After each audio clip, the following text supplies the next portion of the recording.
Құрылғыңыздан Отбасы банк мобильді қосымшасын ашыңыз. Баламалы түрде кіру батырмасын басыңыз. Тіркелген деректеріңізді енгізіңіз.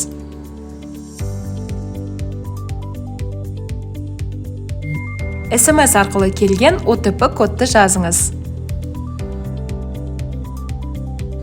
Жаңа құпия сөз қойыңыз.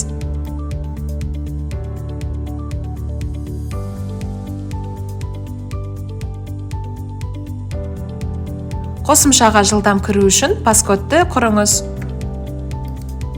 Керек кезде биометрияны баптаңыз. Саусақ ізі немесе Face ID. Құттықтаймыз, құпия сөз сәтті ауыстырылды.